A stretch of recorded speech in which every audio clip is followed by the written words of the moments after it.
السلام عليكم ورحمة الله وبركاته. إن الحمد لله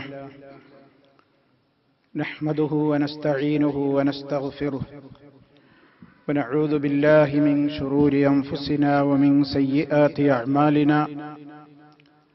من يهده الله فلا مضل له ومن يضلل فلا هادي له. وأشهد أن لا إله إلا الله وحده لا شريك له. وأشهد أن محمدا عبده ورسوله.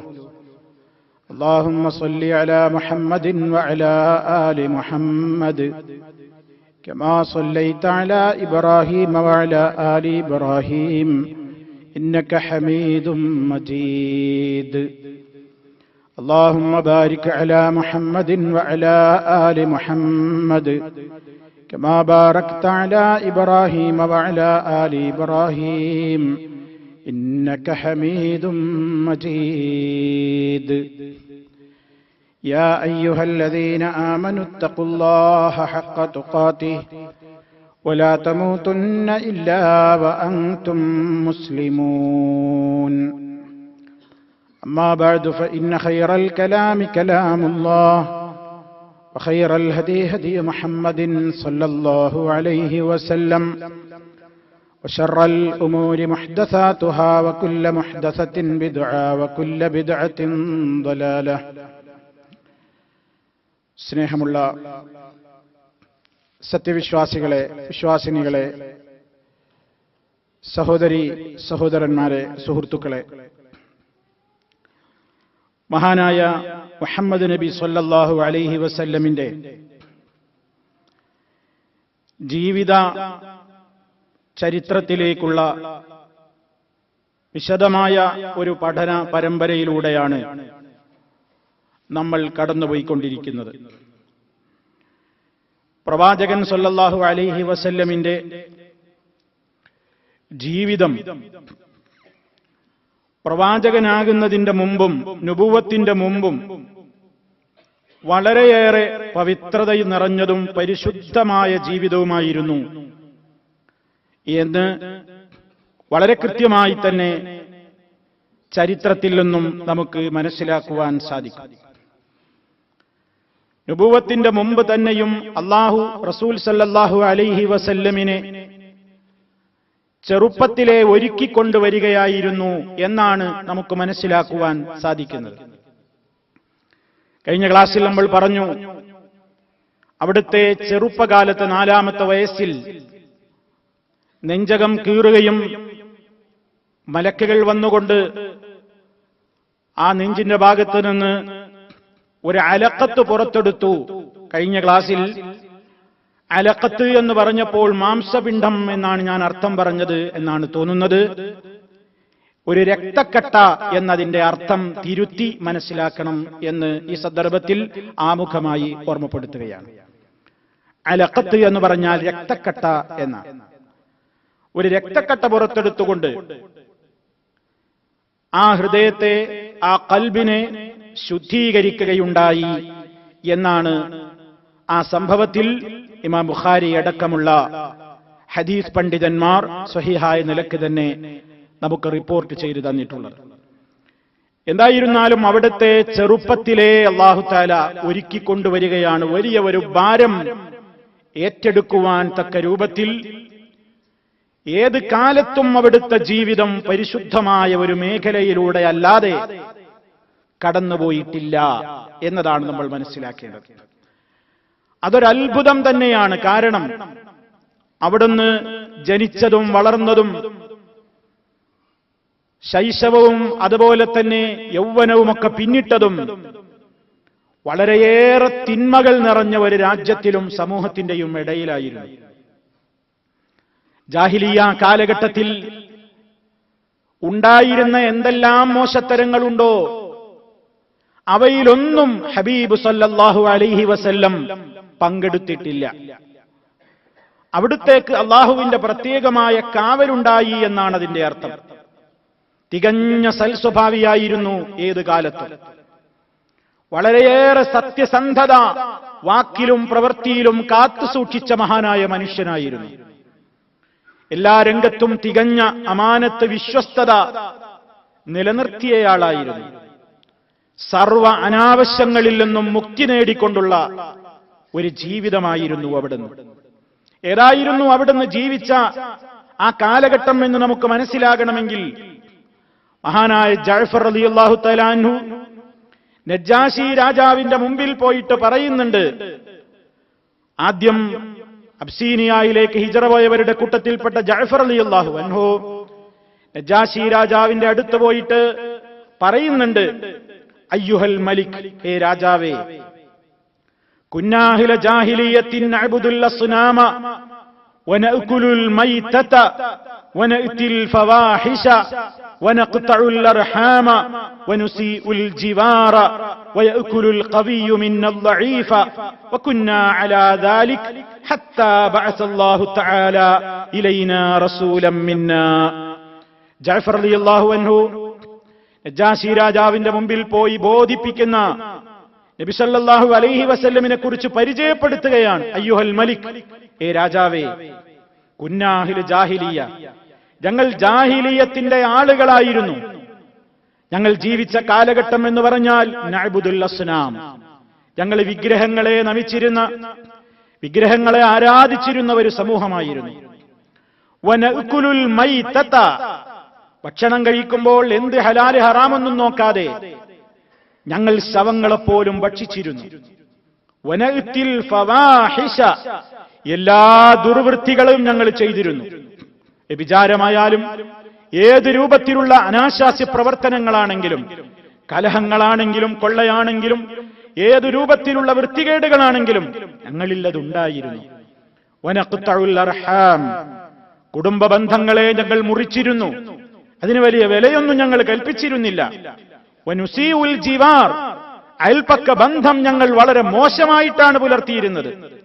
വയഅകുലുൽ ഖവിയ്യു മിന്നൽ ളഈഫ, ഞങ്ങളിലെ ശക്തന്മാർ ഞങ്ങളിലെ ദുർബലന്മാരെ അടക്കി ഭരിച്ചിരുന്നു, അവരെ തിന്നിരുന്നു എന്ന് പറഞ്ഞാൽ ഞങ്ങളിലെ കയ്യൂക്കുള്ളവർക്കായിരുന്നു കാര്യം.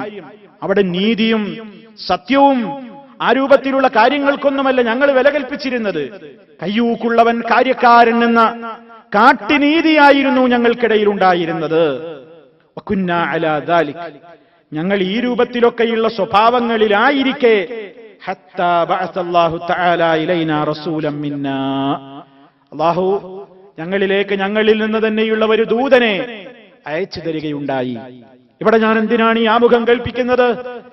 ജഅഫർ റളിയല്ലാഹു തആല അൻഹുവിന്റെ വർണ്ണനയിൽ നിന്ന്, വിവരണത്തിൽ നിന്ന് ആ കാലഘട്ടത്തിലെ സംസ്കാരം നമുക്ക് മനസ്സിലാക്കാൻ, എല്ലാവിധത്തിലുള്ള അന്ധവിശ്വാസങ്ങളുടെയും തേർവാഴ്ച നടന്നിരുന്ന ഒരു കാലഘട്ടം.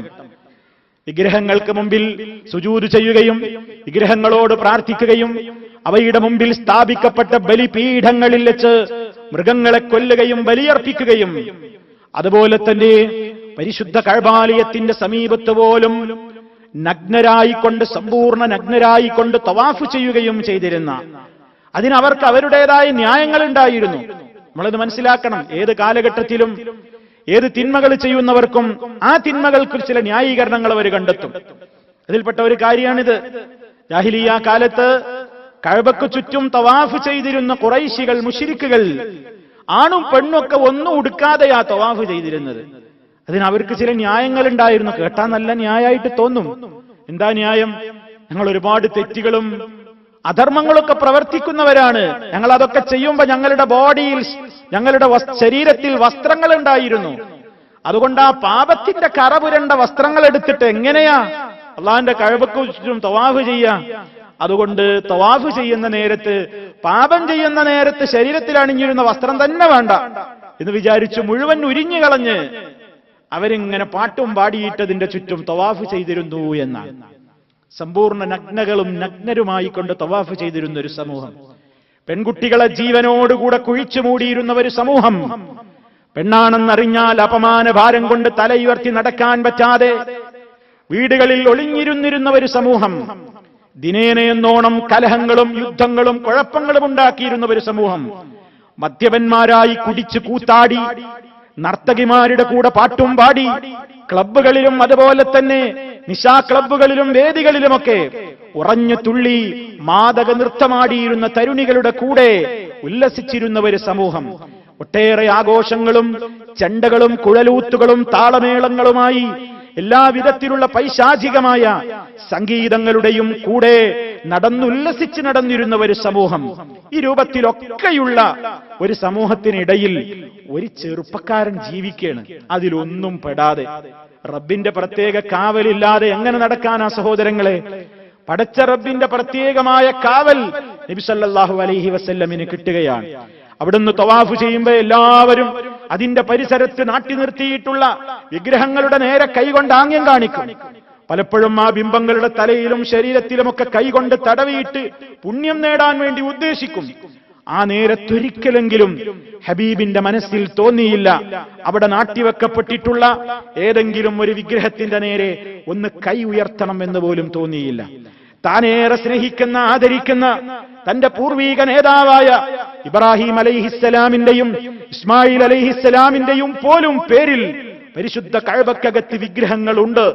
അവയുടെ നേരെ പോലും ഒരാദരവോടെ വന്ദനയോടെ സല്ലല്ലാഹു അലൈഹി വസല്ലം നബിയാകുന്നതിന്റെ മുമ്പും കൈ ഉയർത്തിയിട്ടില്ല, തൊട്ട് തലോടിയിട്ടില്ല, തടവിയിട്ടില്ല. ഒരു നിലക്കും ശിർക്കിന്റെ ഒരു വിഗ്രഹത്തിന്റെയും മുമ്പിൽ നമിച്ചിട്ടില്ല, കൈ കൂപ്പിയിട്ടില്ല, വണങ്ങിയിട്ടില്ല, ഇതിന്റെ മുമ്പിൽ സുജൂദ് ചെയ്തിട്ടില്ല.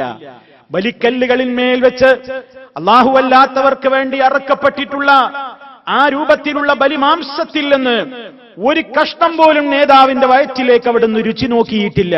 പടച്ചവന്റെ പ്രത്യേക കാവൽ.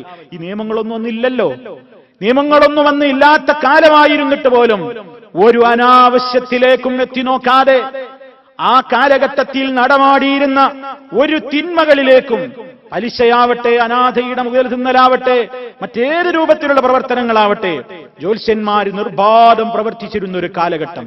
കണിയാന്മാരെയും ജ്യോത്സ്യന്മാരെയും അതുപോലെ തന്നെയുള്ള ആളുകളെയും ഒക്കെ സമീപിച്ചുകൊണ്ട് പ്രശ്നപരിഹാരങ്ങൾക്ക് വേണ്ടി നെട്ടോട്ടമോടിയിരുന്ന ഒരു സമൂഹത്തിനിടയിൽ ജീവിച്ച മഹാനായ അഷ്റഫുൽ വറാ മുഹമ്മദുർ റസൂലുള്ളാഹി സ്വല്ലല്ലാഹു അലൈഹി വസല്ലം അവിടുത്തെ 40ാമത്തെ വയസ്സിന് മുമ്പുള്ള ജീവിതമായി പറയുന്നത്, നബുവത്തൊക്കെ കിട്ടുന്നതിന്റെ മുമ്പുള്ള അവിടുത്തെ യൗവന കാലഘട്ടം, ചെറുപ്പ കാലഘട്ടം വളരെയേറെ പരിശുദ്ധമായതായിരുന്നു.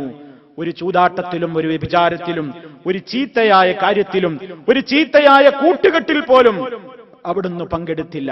എന്നാലോ എല്ലാവർക്കും ഇടയിലും പേരെന്താ? സത്യസന്ധൻ, അൽ-അമീൻ. ശത്രുക്കൾ വരെ, പിൽക്കാലത്ത് ശത്രുക്കളായി മാറിയവർ വരെ നബി സല്ലല്ലാഹു അലൈഹി വസല്ലമായ മുഹമ്മദിനെ അവർക്ക് അൽ-അമീൻ, സത്യസന്ധൻ എന്നാണ് അവർ പറഞ്ഞു വന്നത്. എന്തും വിശ്വസിച്ച് ഏൽപ്പിക്കാൻ അന്നും കണ്ടതവര് ഹബീബ് സല്ലല്ലാഹു അലൈഹി വസല്ലമിനെയാണ്. അറേബ്യൻ ജനത യാത്രക്ക് പോകുമ്പോൾ വിലപിടിച്ച വസ്തുക്കൾ മുഹമ്മദിനെയാണ് ഏൽപ്പിച്ചിരുന്നത് സല്ലല്ലാഹു അലൈഹി വസല്ലം. പറഞ്ഞ കൃത്യസമയത്ത് അത് സൂക്ഷിച്ച് തിരിച്ചേൽപ്പിച്ചിരുന്ന ഒരു പ്രകൃതം. വാക്കുകളിലും നോക്കുകളിലും പ്രവർത്തികളിലും സത്യസന്ധത കാത്തു സൂക്ഷിച്ച നേതാവ്. ഏത് പ്രശ്നത്തിലും മധ്യസ്ഥനായി കൊണ്ടുവരെ അവരന്ന് തെരഞ്ഞെടുത്തത് നബി സല്ലല്ലാഹു അലൈഹി വസല്ലമിനെയാണ്.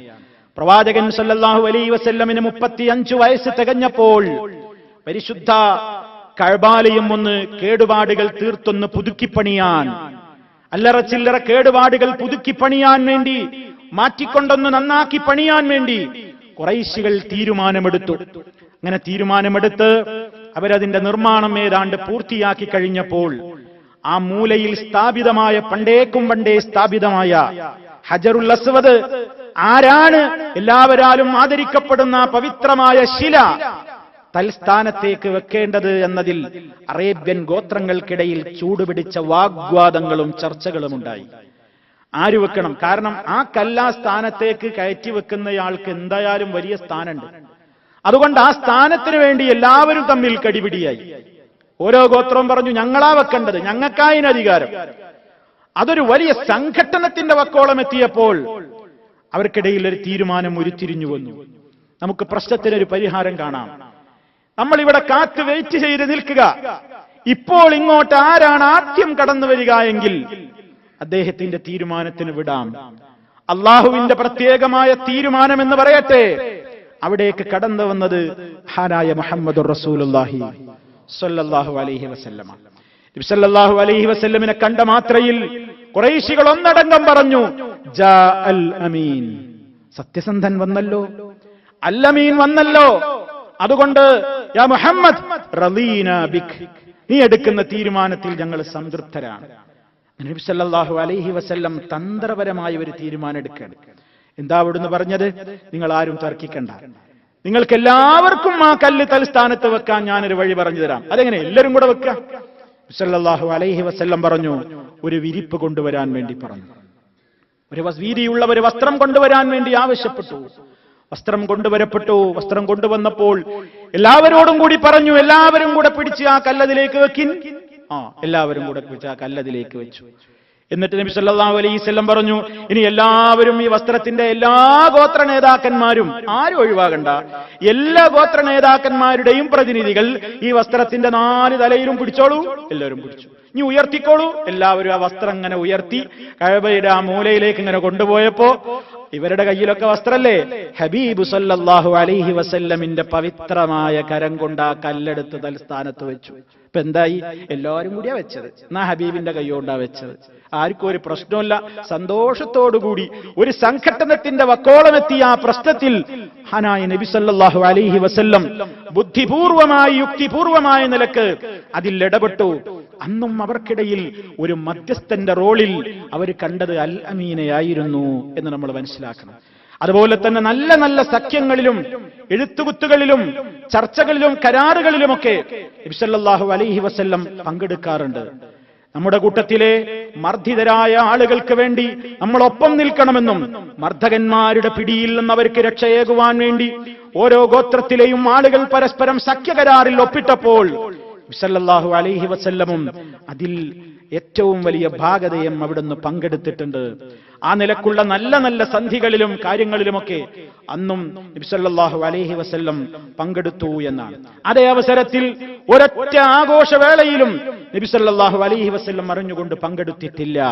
ഒരു ബിംബത്തിന്റെയോ വിഗ്രഹത്തിന്റെയോ മുമ്പിൽ, ഞാൻ നേരത്തെ പറഞ്ഞില്ലേ, വണങ്ങിയിട്ടില്ല, സുജൂദ് ചെയ്തിട്ടില്ല, അവയ്ക്ക് വേണ്ടി അറുത്തത് തിന്നിട്ടില്ല, അവയുടെ പേരിൽ സത്യം ചെയ്തുകൊണ്ടോ ആണയിട്ടുകൊണ്ടോ പറഞ്ഞിട്ടില്ല.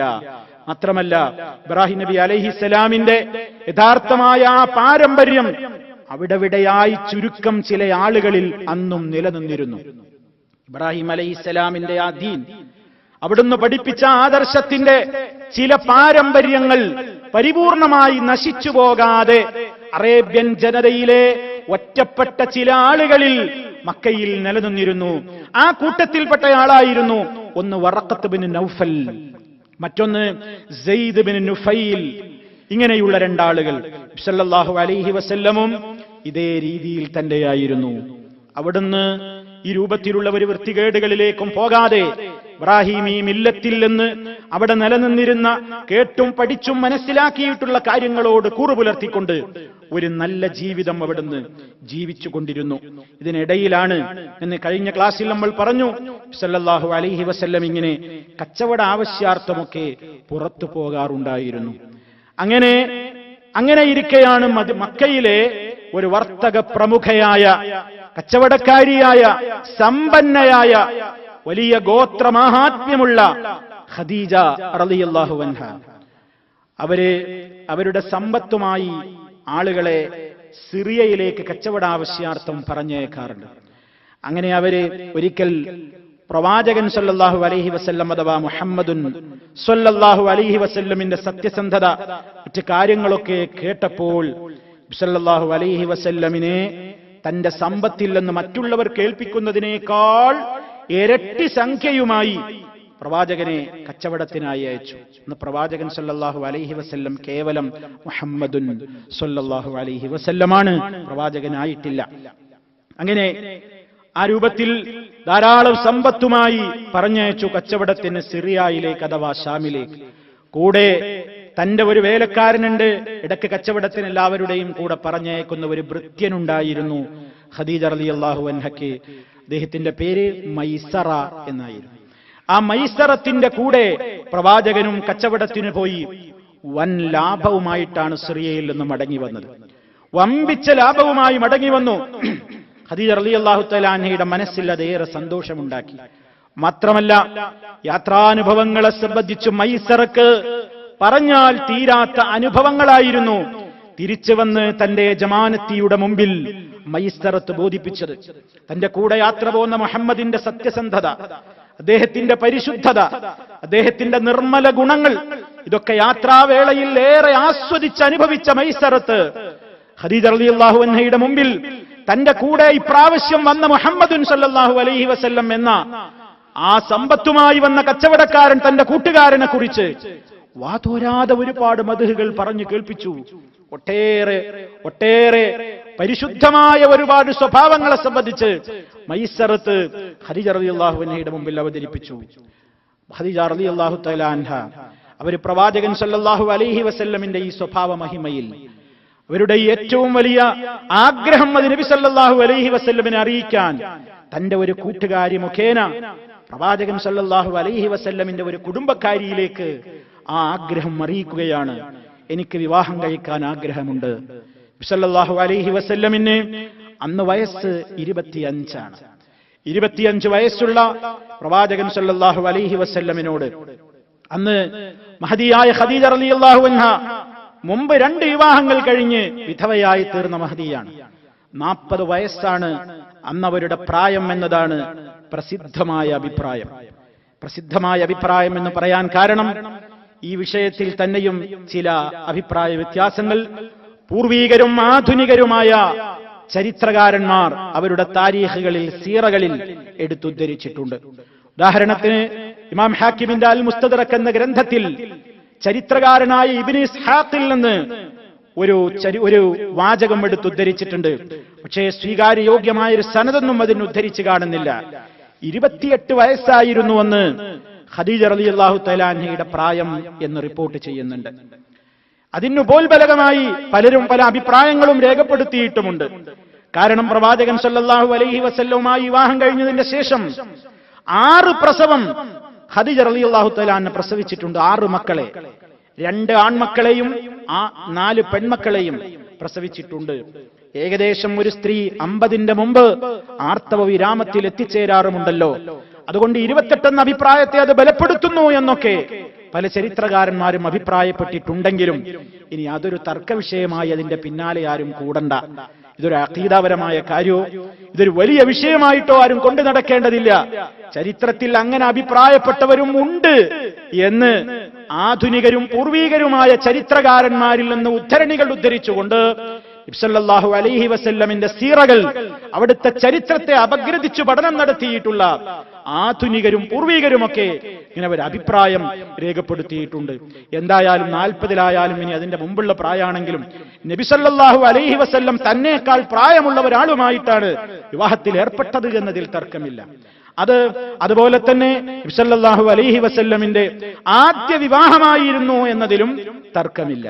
അതുപോലെ നബി സല്ലല്ലാഹു അലൈഹി വസല്ലം അവിടുന്ന് ഈ ഭാര്യ വഫാത്താകുന്നത് വരെ വേറൊരു കല്യാണത്തെക്കുറിച്ച് ചിന്തിച്ചിട്ട് പോലുമില്ല എന്നതിലും തർക്കമില്ല. നബുവത്ത് കിട്ടിയതിന്റെ ശേഷം ആദ്യമായി പ്രവാചകനിൽ വിശ്വസിച്ച വനിത ഖദീജ റളിയല്ലാഹു അൻഹ ആയിരുന്നു എന്നതിലും ചരിത്രകാരന്മാർക്കിടയിൽ തർക്കമില്ല. അതുപോലെ തന്നെ വഹീ കിട്ടിക്കൊണ്ട് ആദ്യമായി ഹിറാ ഗുഹയിൽ നിന്ന് തിരിച്ചു വന്നപ്പോൾ അവിടുത്തെ സമാശ്വസിപ്പിച്ചത് ഖദീജ റളിയല്ലാഹു അൻഹയായിരുന്നു എന്നതിലും തർക്കമില്ല. പ്രവാചകൻ ഏറെ സ്നേഹിക്കുകയും പുകഴ്ത്തുകയും മറ്റുള്ള ഭാര്യമാരോട് പോലും പിൽക്കാലത്ത് അവർക്ക് പോലും ഒരൽപ്പം നീരസമുണ്ടാക്കുമാറ് മദ്ഹ് പറഞ്ഞ് പ്രശംസിച്ച ഏക ഭാര്യയും ഖദീജ റളിയല്ലാഹു തആല അൻഹയായിരുന്നു എന്നതിലും തർക്കമില്ല. ആ നിലക്ക് എന്താവട്ടെ, പ്രവാചകൻ സല്ലല്ലാഹു അലൈഹി വസല്ലമിന്റെ ചരിത്രത്തിൽ അവിടുത്തെ ജീവിതത്തിലേക്ക് ആദ്യമായി കടന്നു വന്ന പ്രിയപ്പെട്ട പത്നി, ലോകത്തുള്ള മുഴുവൻ സത്യവിശ്വാസികളുടെയും ഉമ്മമാരെ എണ്ണുമ്പോൾ ഉമ്മഹാത്തുൽ മുഅ്മിനീൻ ആണല്ലോ റസൂൽ സല്ലല്ലാഹു അലൈഹി വസല്ലമിന്റെ പ്രിയപ്പെട്ട ഭാര്യമാർ. അവരിൽ പ്രഥമ സ്ഥാനീയയായി ഗണിക്കപ്പെടുന്നത്, ഒന്നാമതായി എണ്ണപ്പെടുന്നത് മഹദിയായ ഖദീജ റളിയല്ലാഹു തആല അൻഹയാണ്. ആ കാര്യത്തിൽ യാതൊരു സംശയവുമില്ല.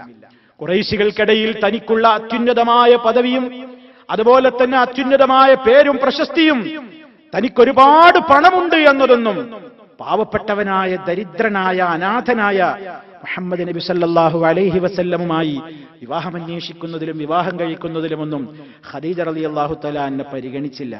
അതൊന്നുമല്ല പരിഗണിച്ചത്. അവിടുത്തെ ഏറ്റവും വലിയ ആ സ്വഭാവ മേന്മ, ആ സത്യസന്ധത, ആ വിശ്വസ്തത, ആ നിർമ്മലമായ ഹൃദയം, അതാണ് ഖദീജ റളിയല്ലാഹു തആല അൻഹ വിവാഹത്തിന് ഏറ്റവും വലിയ മാനദണ്ഡമായി കണ്ടത്. ഏതോ ആവട്ടെ, ഖദീജ റളിയല്ലാഹു തആല അൻഹയുടെ ആഗ്രഹമനുസരിച്ച് പ്രവാചകന്റെ പിതൃവ്യനായ അബൂ താലിബിന്റെ നേതൃത്വത്തിൽ ആ വിവാഹം നടക്കുകയാണ്. പ്രവാചകൻ സല്ലല്ലാഹു അലൈഹി വസല്ലമിന്റെ ജീവിതത്തിലെ ആദ്യ വിവാഹം, 25 വർഷം നീണ്ടുനിന്ന ദാമ്പത്യ ജീവിതം. നമ്മൾ പഠിച്ചു വെക്കണം, നമ്മളെല്ലാവരും പഠിച്ചു വെക്കണം. ഹബീബിന്റെ ജീവിതം, ചരിത്രമറിയണം. ആദ്യ വിവാഹം തന്നെ 25 കൊല്ലക്കാലം നീണ്ടുനിന്ന ദാമ്പത്യ ജീവിതം. ആ ജീവിതത്തിൽ നബി സല്ലല്ലാഹു അലൈഹി വസല്ലമിന്റെ ജീവിതത്തിൽ 7 മക്കളുണ്ടായല്ലോ. 7 മക്കളിൽ 6 പേരെയും പ്രസവിച്ചത് മഹദിയായ നമ്മുടെ ഉമ്മ ഖദീജ റളിയല്ലാഹു അൻഹയായിരുന്നു. ഒരു കുട്ടി ഇബ്രാഹിം എന്ന പേരുള്ള ഒരു കുട്ടി, ആ കുട്ടിയെ മാരിയത്തുൽ ഖിബ്തിയ എന്ന പേരുള്ള ഒരു ഭാര്യയാണ്, നമ്മുടെ ഒരു ഉമ്മയാണ് പ്രസവിച്ചത്. ആ ഒരു ആൺകുട്ടിയുടെ പ്രസവമല്ലാത്ത മറ്റു 6 മക്കളുടെയും പ്രസവം നടന്നത്, അള്ളാന്റെ റസൂലിന് അത് നൽകിയത് ഖദീജ റളിയല്ലാഹു തആല അൻഹയുടെ ഗർഭപാത്രമായിരുന്നു. അത്രയും പ്രാധാന്യമുള്ള മഹത്വമുള്ള മഹദിയാണ് ഖദീജ റളിയല്ലാഹു തആല അൻഹ. 4 മക്കൾ ആൺമക്കൾ ഉണ്ടായി, 4 മക്കൾ പെൺമക്കള്, 2 ആൺമക്കള് ഖദീജ ബീവിയിൽ ഉണ്ടായതാണ്. ഖാസിം എന്ന പേരുള്ള ഒരു കുഞ്ഞാണ് ആദ്യം ജനിച്ചത്, ഖാസിം. അതുകൊണ്ടാണ് നബി സല്ലല്ലാഹു അലൈഹി വസല്ലമിനെ അഭിസംബോധന ചെയ്തുകൊണ്ട് മുമ്പും മക്കക്കാര് വിളിക്കാറുണ്ട്, യാ അബൽ ഖാസിം, ഖാസിമിന്റെ ബാപ്പ. അറബികൾ ആദ്യമുണ്ടായ കുഞ്ഞുങ്ങളിലേക്ക് ചേർത്തുകൊണ്ട് കുഞ്ഞത്ത് എന്നാണ് അതിന് പറയാ. ആദ്യമുണ്ടായ കുട്ടിയിലേക്ക് അബൂ എന്ന് ചേർത്തുകൊണ്ട് വിളിക്കും, ആളറിയാൻ വേണ്ടി. അങ്ങനെ നബി സല്ലല്ലാഹു അലൈഹി വസല്ലം അറിയപ്പെട്ടിരുന്നത് അബുൽ ഖാസിം എന്ന് ആദ്യം അറിയപ്പെട്ടിരുന്നു. പക്ഷേ ആ കുഞ്ഞ് 1 വയസ്സ് തികഞ്ഞപ്പോഴേക്ക് ആ കുട്ടി മരണപ്പെട്ടിട്ടുണ്ട്. പിന്നെയുണ്ടായതാണ് അബ്ദുള്ള എന്ന പേരുള്ള ഒരു കുഞ്ഞുണ്ടായി. ആ കുട്ടിക്ക് തന്നെയും പല പേരുകളിൽ ആ കുട്ടി അറിയപ്പെട്ടിരുന്നു. ത്വയ്യിബ് എന്ന് വിളിക്കപ്പെട്ടിട്ടുണ്ട്, ത്വാഹിർ എന്ന് വിളിക്കപ്പെട്ടിട്ടുണ്ട്. ത്വയ്യിബും താഹിറും ഒക്കെ അബ്ദുള്ളക്ക് നൽകിയിരുന്ന പ്രത്യേകമായ വിളിപ്പേരുകളായിരുന്നു എന്നാണ് ചരിത്രം രേഖപ്പെടുത്തുന്നത്. അതല്ലാതെ വേറെ മക്കളല്ല. ഒന്ന് ഖാസിം, മറ്റൊന്ന് അബ്ദുള്ളക്ക് നൽകിയിരുന്ന വിളിപ്പേരുകളിൽപ്പെട്ടതാണ് ത്വയ്യിബ്, താഹിർ. പിന്നെയുള്ളത് 4 പെൺകുട്ടികളെയാണ്. ഒന്ന് സൈനബ റളിയല്ലാഹു അൻഹ, മറ്റൊന്ന് റുഖയ്യ റളിയല്ലാഹു അൻഹ, മറ്റൊന്ന് ഉമ്മു കുൽസൂം റളിയല്ലാഹു അൻഹ, മറ്റൊന്ന് ഫാത്തിമ റളിയല്ലാഹു അൻഹ. ഈ 4 പെൺമക്കളെയും അതുപോലെ തന്നെ ആദ്യം പ്രസവിച്ച ഈ 2 ആൺമക്കളെയും ഖദീജ റളിയല്ലാഹു തആല അൻഹയാണ് പ്രസവിച്ചത്. ഈ അബ്ദുള്ളയും പിന്നീട് മരണപ്പെട്ടിട്ടുണ്ട്. ഒക്കെ ശൈശവത്തിലേ മരിച്ചിട്ടുണ്ട്. പിന്നീട് വൈകി മാരിയത്തുൽ ഖിബ്തിയയിലുണ്ടായ ഇബ്രാഹിം എന്ന സന്താനവും ചെറുപ്പത്തിലേ മരിച്ചിട്ടുണ്ട്.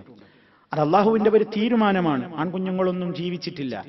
അതുകൊണ്ട് മുഹമ്മദിന് ലോകത്തിന് പ്രശസ്തി ഉണ്ടാവില്ലെന്ന് പറഞ്ഞുകൊണ്ട് പ്രവാചകൻ സല്ലല്ലാഹു അലൈഹി വസല്ലമിനെ അതിന്റെ പേരിൽ ആക്ഷേപിച്ചവരുണ്ടായിരുന്നു. അവർക്കല്ല മറുപടിയും കൊടുത്തു, ഇന്ന ശാനിഅക ഹുവൽ അബ്തർ, നിന്നെ ആക്ഷേപിക്കുന്നവർക്കാണ് വാസ്തവത്തിൽ ഭാവിയും പ്രസിദ്ധിയും ഒന്നും ഇല്ലാതിരിക്കുക എന്ന്. ഇൻഷാ അല്ലാഹ് അതവിടെ ആ ചരിത്ര ഭാഗത്തേക്ക് എത്തുമ്പോൾ നമുക്ക് വിവരിക്കാനുണ്ട്. ഏതായാലും ഇങ്ങനെ ഈ 4 പെൺമക്കളിൽ 4 പെൺമക്കളും 4 പേരും നുബുവത്തിന്റെ മുമ്പാണെന്ന് നമ്മൾ മനസ്സിലാക്കണം. അങ്ങനെ നബി സല്ലല്ലാഹു അലൈഹി വസല്ലമിന് നുബുവത്ത് കിട്ടി. ഇസ്ലാമിനെ പ്രവാചകൻ മക്കൾക്ക് മുമ്പിൽ പരിചയപ്പെടുത്തി. 4 മക്കളും ഇസ്ലാമിലേക്ക് കടന്നു വന്നു. 4 പെൺമക്കളും ഇസ്ലാമിലേക്ക് കടന്നു വന്നു. അവര് വിവാഹിതരായി. ഹിജറ പോയ കൂട്ടത്തിൽ ഈ 4 പെൺമക്കളും ഉണ്ട്. നബി സല്ലല്ലാഹു അലൈഹി വസല്ലമക്ക് മുമ്പ് തന്നെ ഈ 4 പെൺമക്കളിൽ 3 ആളും മരണപ്പെട്ടു. പ്രവാചകൻ ജീവിച്ചിരിക്കെ തന്നെ 2 ആൺകുട്ടികൾ ചെറുപ്പത്തിലേ പോയതുപോലെ പ്രവാചകൻ വഫാത്താകുന്നതിന്റെ മുമ്പ് തന്നെ റുഖയ്യ ബീവിയും ഉമ്മു കുൽസൂം ബീവിയും സൈനബ ബീവിയും ഒക്കെ വഫാത്താവുകയാണ് ഉണ്ടായത്. അവസാനം പ്രവാചകൻ മരിക്കുമ്പോഴും ജീവിച്ചിരുന്ന ഏക സന്തതി മഹദിയായ ഫാത്തിമ റളിയല്ലാഹു അൻഹയാണ്. നബി സല്ലല്ലാഹു അലൈഹി വസല്ലമിന്റെ മരണവേളയിൽ ഈ ഫാത്തിമ റളിയല്ലാഹു തആല അൻഹ കരയുകയും ചിരിക്കുകയും ചെയ്ത ഒരു രംഗമുണ്ടായിട്ടുണ്ട്. സല്ലല്ലാഹു അലൈഹി വസല്ലം വഫാത്തിന്റെ രോഗത്തിൽ കിടക്കുന്ന നേരത്തിൽ ഫാത്തിമ റളിയല്ലാഹു തആല അൻഹ നബി സല്ലല്ലാഹു അലൈഹി വസല്ലമിനോട് എന്തോ ഒരു സ്വകാര്യം കേൾക്കുന്നത് പോലെ ചെവി അടുത്തേക്ക് വെച്ചു. എന്നിട്ട് തല ഉയർത്തിയിട്ട് ഫാത്തിമ റളിയല്ലാഹു തആല അൻഹ കരഞ്ഞു. കുറച്ചു കഴിഞ്ഞപ്പോ പ്രവാചകൻ ഒന്നും കൂടെ അങ്ങനെ തല അടുത്തേക്ക് വിളിച്ചിട്ട് ഒരു സ്വകാര്യം കൂടി പറഞ്ഞപ്പോ ഫാത്തിമ റളിയല്ലാഹു തആല അൻഹ ചിരിച്ചുകൊണ്ട് ആ തല ഉയർത്തിയത്. കണ്ടു നിൽക്കുന്നവർ ചോദിച്ചു, ഫാത്തിമ റളിയല്ലാഹു അൻഹയോട് ചോദിച്ചു, എന്തേ നിങ്ങൾ 2 തവണ 2 സ്വഭാവം? എന്താണ് നിങ്ങൾ ആദ്യം കരഞ്ഞ് പിന്നെന്താ ചിരിച്ചത്? ഫാത്തിമ റളിയല്ലാഹു തആല അൻഹ പറഞ്ഞു, ആദ്യം അല്ലാഹുവിന്റെ റസൂൽ എന്നോട് പറഞ്ഞു ഞാൻ വഫാത്തിനോട് അടുക്കുകയാണ്, അല്ലാഹുവിന്റെ റസൂലിന്റെ ജീവിതാന്ത്യത്തിലേക്കുള്ള പോക്കാണ്. അത് കേട്ടപ്പോഴാണ് ഞാൻ കരഞ്ഞത്. പിന്നെ എനിക്ക് ചിരിച്ചതെപ്പോഴാണ്? എന്റെ കാലശേഷം എന്നോട് ആദ്യം അടുത്ത് വരിക, എന്നിലേക്ക് ആദ്യം വന്നു ചേരുക മോളെ നീയായിരിക്കും. അതെ, അത് കേട്ടപ്പോ എനിക്ക് സന്തോഷമായി. നബി സല്ലല്ലാഹു അലൈഹി വസല്ലം വഫാത്തായതിന്റെ 6 മാസം തികഞ്ഞപ്പോഴേക്ക് പുന്നാര ഹബീബിന്റെ പുത്രി, ലോക മുസ്ലിം നേതാക്കളുടെ നേതാവ്, ലോക മുസ്ലിം സ്ത്രീകളുടെ നേതാവ്, സ്വർഗീയ സ്ത്രീകളുടെ നേതാവ് ഫാത്തിമ റളിയല്ലാഹു അൻഹ, അവരും ഈ ലോകത്തോട് വിട പറഞ്ഞു. അങ്ങനെ നബി സല്ലല്ലാഹു അലൈഹി വസല്ലം വഫാത്താകുമ്പോൾ ഉണ്ടായിരുന്ന ഏക മകളാണ് ഫാത്തിമ റളിയല്ലാഹു അൻഹ. അപ്പൊ ഇവരൊക്കെ പ്രവാചകൻ സല്ലല്ലാഹു അലൈഹി വസല്ലമിന്റെ കാലത്ത് തന്നെ ഉണ്ടായവരും അതിന്റെ ശേഷം ഇസ്ലാമിലേക്ക് കടന്നു വന്നവരുമൊക്കെയാണ് എന്ന് നമുക്ക് മനസ്സിലായി. ഇനി സഹോദരന്മാരെ, ഇവിടെ നമ്മൾ മനസ്സിലാക്കിയിരിക്കേണ്ടത്, നബി സല്ലല്ലാഹു അലൈഹി വസല്ലമിന്റെ ജീവിതത്തിൽ ഈ മാറ്റങ്ങളൊക്കെ നല്ല രൂപത്തിലുള്ള ജീവിതം ജീവിച്ചുകൊണ്ടിരിക്കുന്നതിനിടയിൽ പ്രവാചകന്റെ മനസ്സ് വല്ലാതെ വിഷമിച്ചിരുന്നു. സമൂഹത്തിൽ കാണുന്ന ദുരാചാരങ്ങൾ, സമൂഹത്തിൽ നടമാടുന്ന അന്ധവിശ്വാസങ്ങൾ, എല്ലാത്തിനോടും ഒരു വെറുപ്പ്, എല്ലാത്തിനോടും ഒരു വിമുഖത, കൂട്ടം വിട്ട് എവിടെയെങ്കിലും മാറിപ്പോയിരിക്കണം എന്ന മനസ്സിലൊരു ചിന്ത ഇങ്ങനെ തോന്നിത്തുടങ്ങി. ആ കാലത്തൊക്കെ നബി സല്ലല്ലാഹു അലൈഹി വസല്ലമിന് വഹി കിട്ടാൻ പോകുന്നതിന്റെ ചില സൂചനകൾ അവിടുത്തേക്കത് മനസ്സിലായില്ലെങ്കിലും അവിടുത്തെ ചില പ്രത്യേകമായ രൂപത്തിലുള്ള മാറ്റങ്ങൾ കാണുകയാണ്. അതിൽ ഒരു മാറ്റമായിരുന്നു, നബി സല്ലല്ലാഹു അലൈഹി വസല്ലം നടന്നു പോകുമ്പോൾ അവിടുത്തോടതാ മക്കയിൽ വെച്ച് കല്ല് സലാം പറയുന്നു. അത്ഭുതകരമായ സംഭവം. സുബ്ഹാനല്ലാഹ്.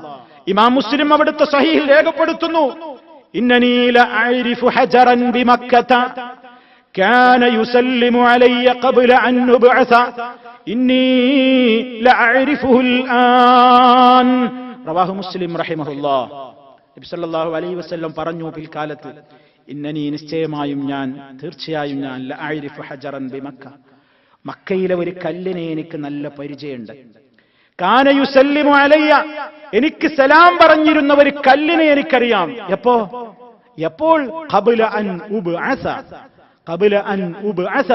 40ാമത്തെ വയസ്സിൽ ഞാൻ പ്രവാചകനായി നിയോഗിക്കപ്പെടുന്നതിന്റെ മുമ്പ് എനിക്ക് സലാം പറഞ്ഞിരുന്ന മക്കയിലെ ഒരു കല്ല്, ഇന്നി ലഅരിഫുൽ ആൻ, ഇപ്പോഴും എനിക്ക് ആ കല്ല് പരിചയമുണ്ട്, ഇപ്പോഴും എനിക്ക് ആ കല്ലിനെ നന്നായി അറിയാം എന്ന് നബി സല്ലല്ലാഹു അലൈഹി വസല്ലം പറയുന്നു.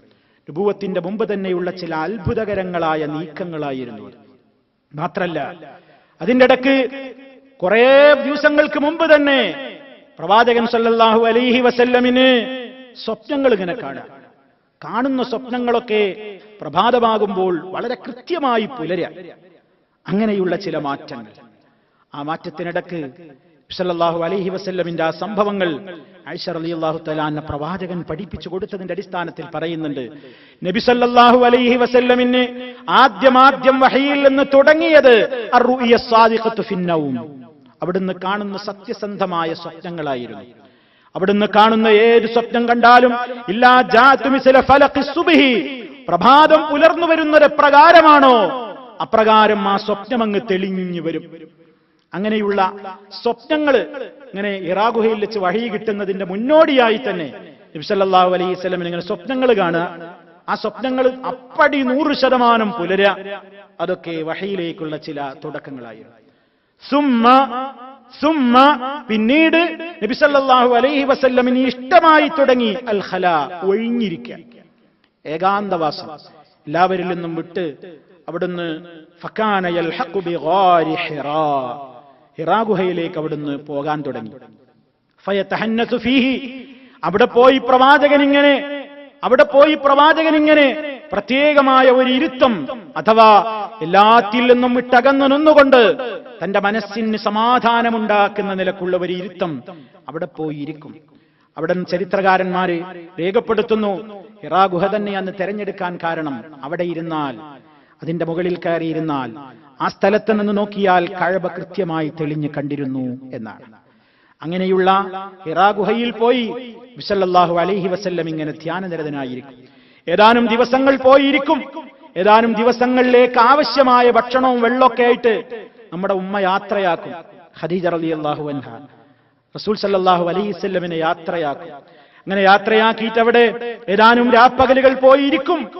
എന്നിട്ടോ അത് തീർന്നാൽ, ഭക്ഷണം തീർന്നാൽ, സുമ്മ യർജിഉ ഇലാ ഖദീജ ഫയതസവ്വദു ബിമിസ്ലിഹാ, പിന്നെ ഖദീജ ബിവിയുടെ അടുത്തേക്ക് തന്നെ മടങ്ങി വരും.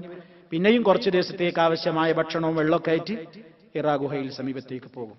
അങ്ങനെ ഇരിക്കെ അതാ വഹുവ ഫീ ഗാരി ഹിറാ, ഹിറാ ഗുഹയിലായിരിക്കെ ഒരു റമളാനിൽ ഫജാഅഹുൽ മലക്, മലക്ക് പ്രത്യക്ഷപ്പെടുന്നു. നമുക്കറിയാവുന്ന സംഭവമാണ്. ഫഖാല, എന്നിട്ട് നബി സല്ലല്ലാഹു അലൈഹി വസല്ലം ഹിറാ ഗുഹയിൽ ധ്യാനനിരതനായിരിക്കെ ഒരു റമളാനിൽ മലക്ക് വന്നുകൊണ്ട് പറഞ്ഞു, ഇഖ്റ, വായിക്കുക, ഇഖ്റ എന്ന് പറഞ്ഞു. നബി സല്ലല്ലാഹു അലൈഹി വസല്ലം പറഞ്ഞു, ഫഖുൽതു, അപ്പോൾ ഞാൻ പറഞ്ഞു, മാ അന ബിഖാരീൻ, എനിക്ക് വായിക്കാൻ അറിയില്ല. അല്ലാഹുവിന്റെ റസൂൽ സല്ലല്ലാഹു അലൈഹി വസല്ലം എഴുത്തറിയില്ല, വായന അറിയില്ല. നമ്മൾ മനസ്സിലാക്കണം, ഉമ്മിയ്യ് എന്നാണ് ഹബീബിനെ അല്ലാഹു തആല ഖുർആനിൽ വിശേഷിപ്പിച്ചത്. ഉമ്മിയ്യുൻ. എന്താ ഉമ്മിയ്യ് എന്ന് പറഞ്ഞാൽ? ഐ അല്ലദീ ലാ യഖ്റഉ വലാ യക്തുബു, എഴുതുകയോ വായിക്കുകയോ ചെയ്യാൻ അറിയാത്തയാൾക്കാണ് എന്ത് പറയാ? ഉമ്മിയ്യ്, അക്ഷരജ്ഞാനമില്ലാത്തയാൾ. ആ ആളോടാണ് വന്നിട്ട് ജിബ്രീൽ അലൈഹിസ്സലാം പറയുന്നത്, ഇഖ്റ, വായിക്കുക. നബി സല്ലല്ലാഹു അലൈഹി വസല്ലം പറഞ്ഞു, മാ അന ബിഖാരിഇൻ, എനിക്ക് വായിക്കാൻ അറിയില്ല, ഞാൻ വായിക്കുന്നവനല്ല. അപ്പൊ എന്താ ഉണ്ടായത്? ഫഅഖദനി, എന്നെ പിടിച്ചു. ഈ വന്നയാൾ എന്നെ പിടിച്ചു. ഫഗത്തനി, എന്നെ കൂട്ടി അമർത്തി പിടിച്ചു. ഹത്താ ബലഗ മിന്നിൽ ജുഹദ്, എനിക്ക് വല്ലാതെ ക്ലേശിച്ചു പോയി. ഞാൻ എന്റെ ശരീരം നുറുങ്ങുന്നത് പോലെ എനിക്ക് തോന്നിപ്പോയി. സുമ്മ അർസലനി, കൂട്ടി അണക്കി മാറോട് ചേർത്ത് അമർത്തി പിടിച്ചതിന് ശേഷമാണ് വിട്ടിട്ട് പറഞ്ഞു, വീണ്ടും ഇഖ്റ, ഇനി വായിക്കും. അപ്പോഴും ഞാൻ പറഞ്ഞു, മാ അന ബിഖാരിഇൻ, ഞാൻ വായിക്കുന്നവനല്ല, എനിക്ക് വായിക്കാൻ അറിയില്ല. രണ്ടാമതും എന്നെ പിടിച്ചു, ആദ്യ തവണത്തെ പോലെ എന്നെ അമർത്തി ഞെരുക്കി പിടിച്ചു. ഹത്താ ബലഗ മിന്നിൽ ജുഹദ്, എനിക്ക് വല്ലാതെ നൊന്തു, വല്ലാതെ ഞാൻ ക്ലേശിച്ചു. സുമ്മ അർസലനി, പിന്നെയും എന്നെ ഇങ്ങോട്ട് വിട്ടിട്ട് ഫഖാല, പറഞ്ഞു, ഇഖ്റ, വായിക്കും. ഖുൽതു, അപ്പോഴും ഞാൻ പറഞ്ഞു, മാ അന ബിഖാരിഇൻ, എനിക്ക് വായിക്കാൻ അറിയില്ല, ഞാൻ വായിക്കുന്നവനല്ല. ഫഗത്തനി അസ്സാലിസ, മൂന്നാമതും എന്നെ അണച്ചുകൂട്ടി പിടിച്ചു. ഹത്താ ബലഗ മിന്നിൽ ജുഹദ് സുമ്മ അർസലനി, പിന്നെയും എനിക്ക് ക്ലേശം വരുമാറി എന്നെ അടക്കി പിടിച്ച് എന്നെ വിട്ടതിന്റെ ശേഷം പറഞ്ഞു, പിന്നെ എന്നോട് പറഞ്ഞു, വെറും ഇഖ്റ എന്നല്ല പറഞ്ഞത്, പിന്നെ എന്നോട് പറഞ്ഞു, ഇഖ്റ ബിസ്മി റബ്ബിക്കല്ലദീ ഖലഖ് ഖലഖൽ ഇൻസാന മിൻ അലഖ് ഇഖ്റ വറബ്ബുക്കൽ അക്രം അല്ലദീ അല്ലമ ബിൽ ഖലം അല്ലമൽ ഇൻസാന മാ ലം യഅലം. അത് പറഞ്ഞപ്പോഴേക്ക് അല്ലാഹുവിന്റെ ഹബീബിനെ അത് വായിക്കാനും പറയാനും ഹൃദിസ്ഥാക്കാനും ഒക്കെയാണ് സാധിച്ചു. അത്ഭുതം. ഇതുവരെ ഒന്നും പറയാനറിയാത്ത, വായിക്കാനറിയാത്തയാള് ഏറ്റു ചൊല്ലുകയാണ്. അല്ലാഹു അതാ വഹീന്റെ ഭാരം, വഹീന്റെ ഒരു ഭാരം, അത് സ്വീകരിക്കാൻ മാത്രമുള്ള ഒരാത്മീയമായ നിലക്കുള്ള ഒരു പരുവപ്പെടുത്തൽ ആ ബോഡിയിൽ പരുവപ്പെടുത്തിയതായിരിക്കാം. അള്ളാഹുവിന്റെ നിർദ്ദേശപ്രകാരം ആ പിടിച്ചുകൂട്ടലും വിടലും, പിടിച്ചുകൂട്ടലും വിടലും, പിടിച്ചുകൂട്ടലും വിടലും. അല്ലാഹു അഅലം. എന്തായിരുന്നാലും ഒരു വലിയ ഒരു പർവ്വതത്തിന്റെ മുകളിൽ ലൗ അൻസൽനാ ഹാദൽ ഖുർആന അലാ ജബലിൻ ലറഅയ്തഹു ഖാശിഅൻ മുതസദ്ദിഅൻ മിൻ ഖശിയത്തില്ലാഹ്, ഒരു പാറക്കെട്ടിന് മുകളിലാണ് ഈ ഗ്രന്ഥത്തെ നാം അവതരിപ്പിച്ചിരുന്നതെങ്കിൽ അത് ഏറ്റവും കൂടുതൽ തകർന്ന് തരിപ്പണമായി വീഴുമായിരുന്നു എന്ന് പറഞ്ഞ അത്യന്തം ഭാരമുള്ള സഖീലായ വാചകം തന്നെയാണ് ഖുർആൻ. വലിയ ലോകത്തെ മുഴുവൻ പിടിച്ചു കുലുക്കിയ, ഒരുപാട് മനുഷ്യരുടെ മാറ്റങ്ങൾക്ക് വിധേയമായ, മാറ്റങ്ങൾക്ക് നിദാനമായ ഈ മഹനീയമായ ഗ്രന്ഥം ഏറ്റെടുത്ത് അതിന്റെ എല്ലാ പ്രയാസങ്ങളും സഹിച്ച് ലോകത്തിന്റെ മുമ്പിൽ അത് ഉറക്കെ പ്രഖ്യാപിക്കാൻ മാത്രമുള്ള ഒരു കഴിവ് ആ ആത്മീയമായ കൂടിച്ചേരലിലൂടെ ജിബ്രീൽ അലൈഹിസ്സലാമിലൂടെ അള്ളാഹു നൽകിയതായിരിക്കാം, അല്ലാഹു അഅലം. എന്തായാലും ആദ്യ അനുഭവം ഹിറാ ഗുഹയിലെ ആദ്യമായി സൂറത്തുൽ അലഖിൽ നിന്നുള്ള ആദ്യത്തെ 5 വചനങ്ങൾ ജിബ്രീൽ അലൈഹിസ്സലാമിലൂടെ നബി സല്ലല്ലാഹു അലൈഹി വസല്ലമിന്റെ കാതുകൾ തുളച്ചവിടുത്ത് ഹൃദയത്തിലേക്ക് എത്തി അവിടുന്ന് ഉരുവിടുകയാണ്.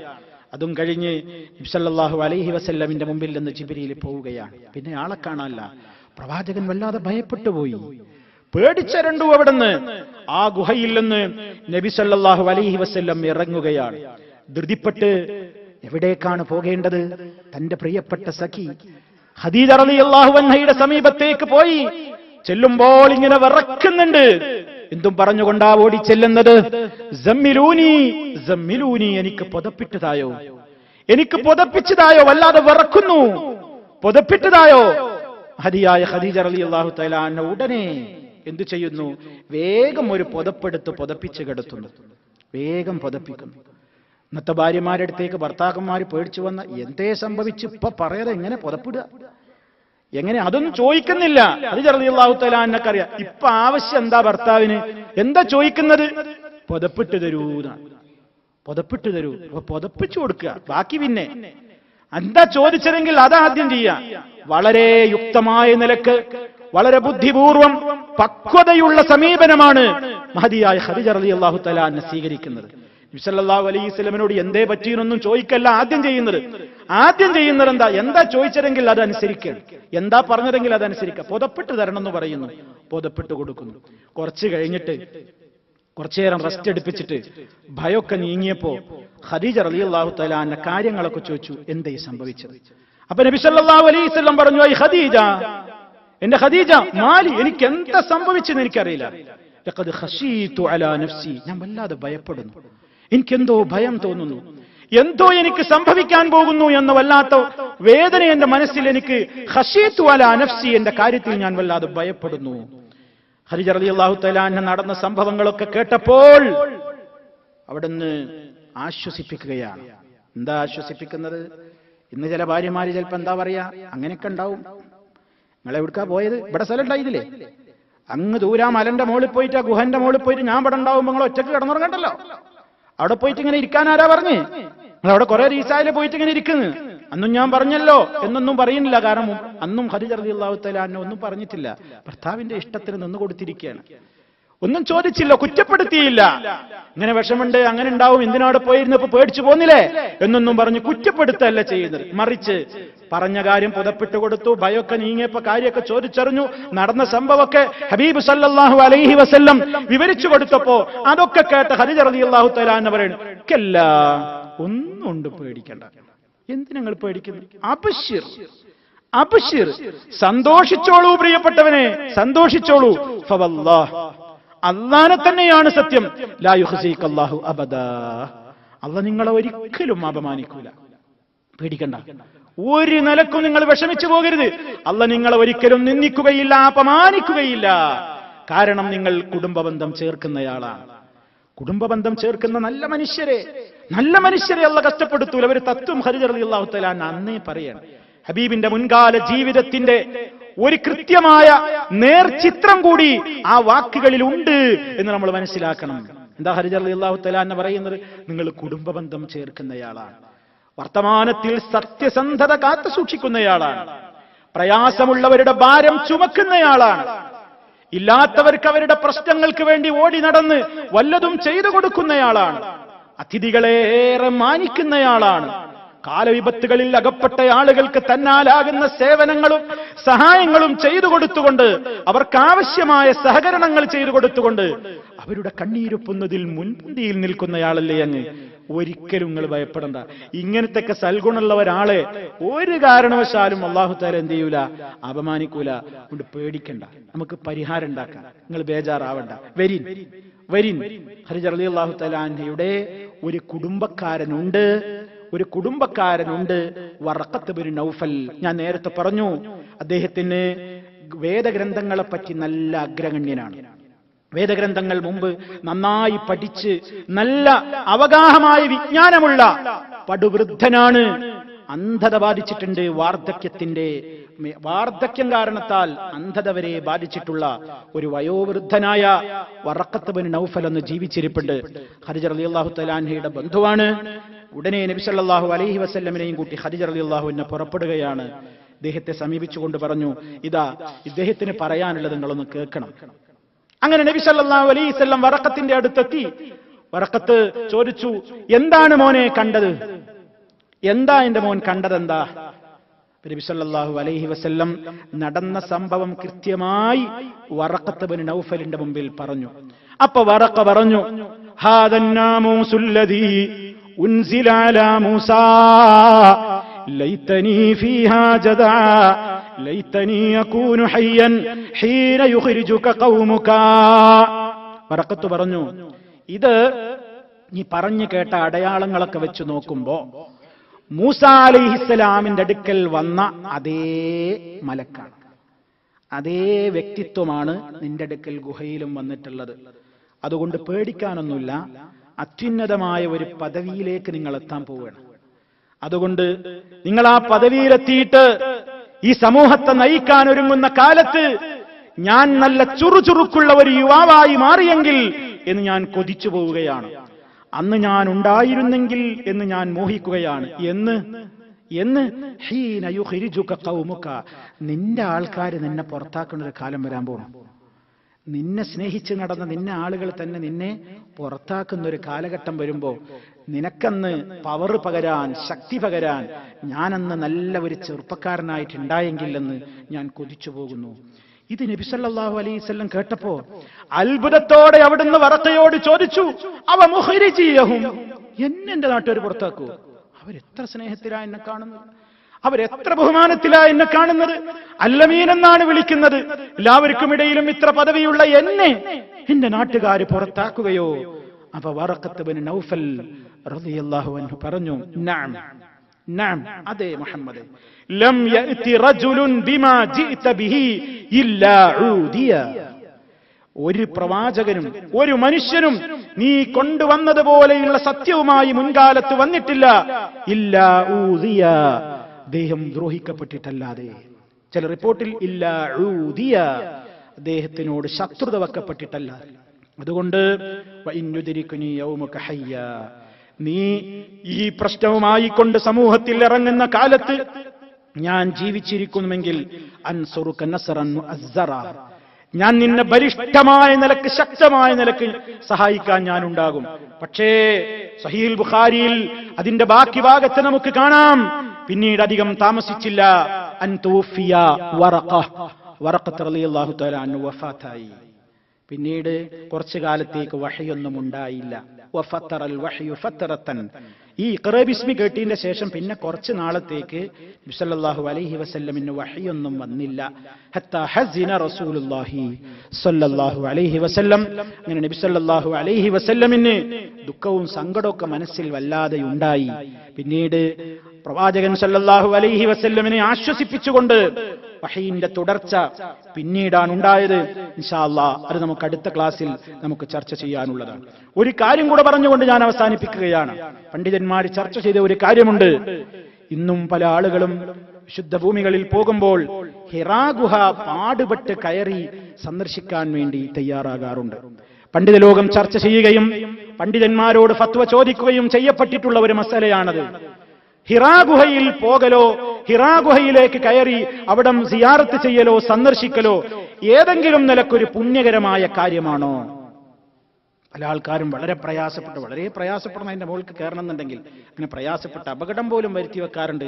അതുകൊണ്ട് സൗദി ഗവൺമെന്റ്, അവിടുത്തെ ശൂനുൽ ഇസ്ലാമിയ ഡിപ്പാർട്ട്മെന്റ് അവിടെ കൃത്യമായി എല്ലാ ഭാഷകളിലും ഹാജിമാർക്ക് മനസ്സിലാകുന്ന നിലക്ക് എഴുതി വെച്ചിട്ട് പോലുമുണ്ട്, ഹിറാ ഗുഹ സന്ദർശനം, ഹിറാ ഗുഹ വിസിറ്റ് ചെയ്യൽ ഒരു പുണ്യപ്രവൃത്തിയല്ല, അതുകൊണ്ട് അപകടം വിളിച്ചു വരുത്തരുത്, അങ്ങോട്ട് പോകരുത് എന്ന് ഹാജിമാരോട് നിർദ്ദേശം കൊടുക്കാറുണ്ട്.